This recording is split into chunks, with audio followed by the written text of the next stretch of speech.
Shabbat Shalom. Or which one to look at? That one. Rabbis are sometimes accused of hubris, that we can be a bit excessively self-confident, speaking as though we definitively know the answer no matter the question. But I would argue, actually, that we are not the worst offenders. Worse than rabbis are rabbinical students. I would know because I've been one of those before as well. And I'm sure this exists in other professions. But people studying to be rabbis, well, they just know everything. Halacha and Tanakh and Dikduk, and they even sound like know-it-alls. They're just throwing around all these Hebrew terms all over the place. The most useful thing I learned in rabbinical school, I think, was actually in a class my first semester halacha class. It wasn't actually anything about Jewish law, though, that I learned that was so useful.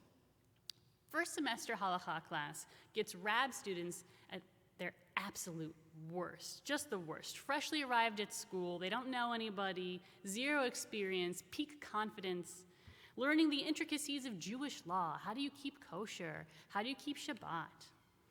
And students are constantly jockeying with each other to answer questions, to show that they know the answers, to show their depth of knowledge, and ask really smart-sounding questions of the teacher. Our teacher, who was extremely brilliant, one time was asked a question by one of my fellow students. And he thought for a minute, and he said, I don't know. We were floored. We were shocked. How does he not know? Rabbi Alexander knows everything. He literally teaches the class on Jewish law. How does he not know the answer about this aspect of Jewish law? But what we didn't know, well, what we didn't know could fill truckloads. But the point is, what we didn't know is that I don't know is a very Jewish answer. One of our most brilliant minds gives the answer, I don't know.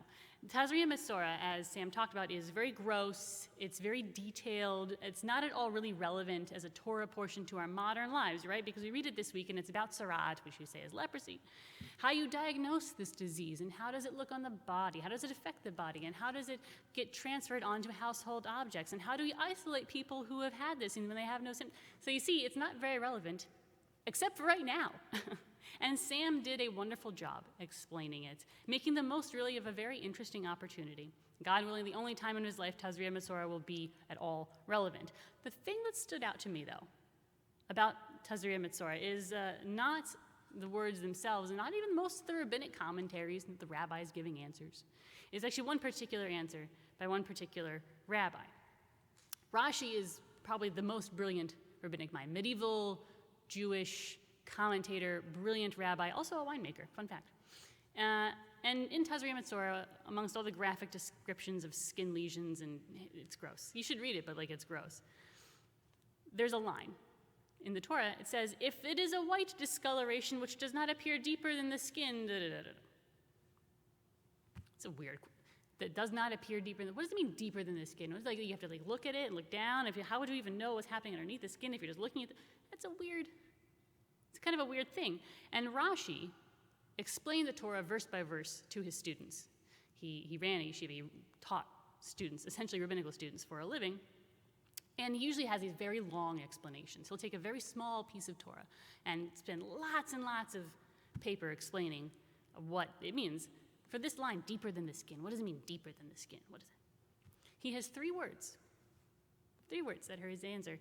He says, Lo yadati perusho. I don't know what this means. Rashi doesn't know what it means. How can Rashi not know what it means? Rashi knows everything. He literally wrote the book. This is the guy who literally wrote the book on understanding the Torah. And he doesn't know what it means, Lo yadati perusho. What a ridiculous answer. What a frustrating answer. But he said, I don't understand what this means. The same reason my first semester Jewish law teacher said, I don't know. Partly because it was true. They didn't know. But partly because in doing so, they taught us something very valuable. There's no shame in not knowing the answers. These are great men, and they don't have these answers. Rashi and Rabbi Alexander know that the human impulse is to have answers. We want to have answers. We want to know what is happening and why it's happening and how to deal with it. And when we don't, we feel lost. We feel out of control. And in a vacuum of information, we instinctively fill it with impulse, with panic, with anger, with bad information. I didn't say wrong information. Not like you made a guess and you were wrong about what the answer was. Bad information, bad, faulty facts, bad science, no science. Because we'd rather work off of bad info than sit in a place of unknowing, because it is so uncomfortable confronting the fact that we just don't have all the answers. That's one of the things that makes this coronavirus situation so difficult. We don't know so much about it. It's still so new. What drugs could treat it? What are effective treatments? What are preventative measures we should be taking? How much is too much? How little can we get away with? Our children look to us for answers and we have none, and we look inside of ourselves and we come up short. And compounding everything, we're tired. We're tired, or we're getting tired. We want to be done, right? Because surely it's unreasonable to expect us to keep doing what we've been doing and to keep up these measures that we've been keeping up. Surely we must have answers by now.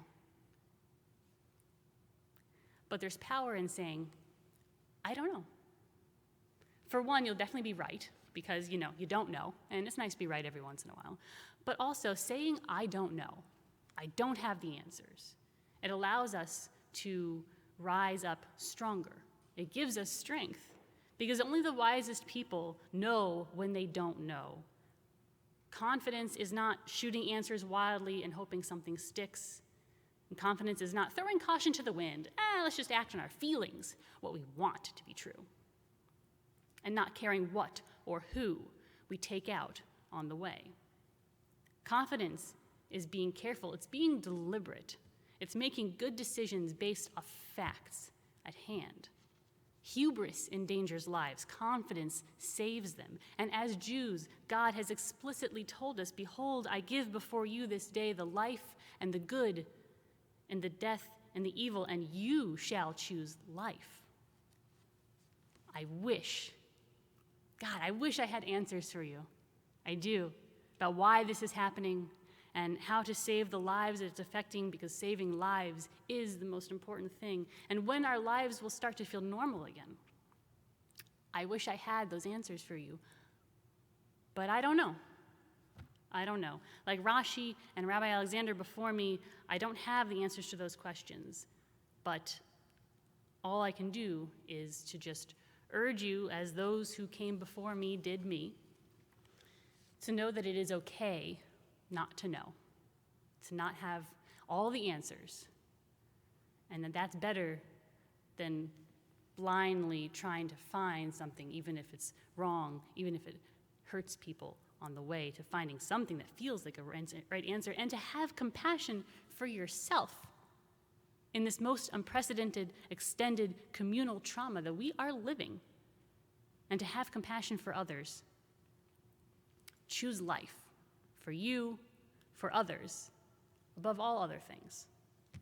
Stay well. Shabbat Shalom.